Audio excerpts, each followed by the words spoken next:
Hello students, आज हम एक बहुत इंपॉर्टेंट अपडेट समझने वाले हैं जो आपकी लैंग्वेज सब्जेक्ट से रिलेटेड है।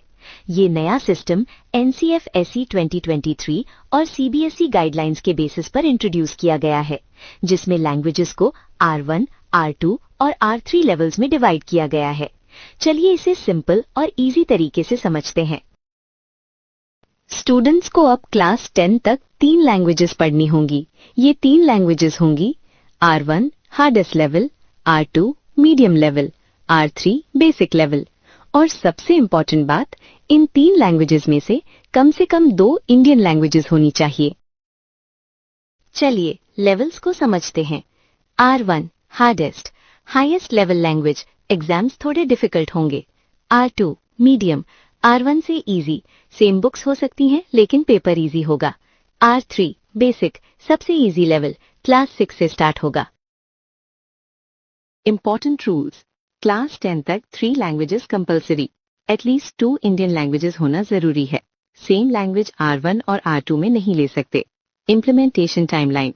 अब समझते हैं ये सिस्टम कब से स्टार्ट होगा।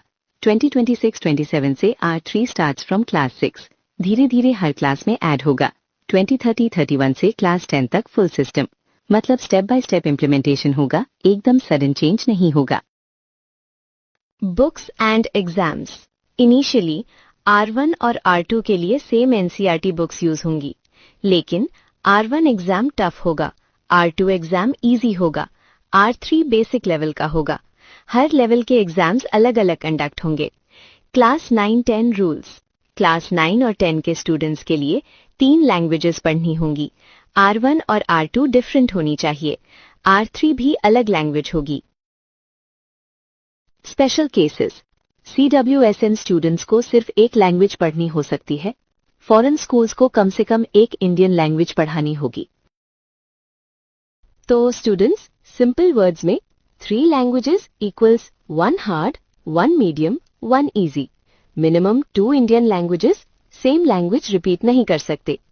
तो स्टूडेंट्स, ये नया सिस्टम आपकी लैंग्वेज स्किल्स को स्ट्रांग बनाने के लिए डिजाइन किया गया है, ताकि आप बेटर कम्युनिकेशन, अंडरस्टैंडिंग और कॉन्फिडेंस डेवलप कर सके। अगर आपको ये एक्सप्लेनेशन हेल्पफुल लगा तो लाइक करें, शेयर करें और चैनल को सब्सक्राइब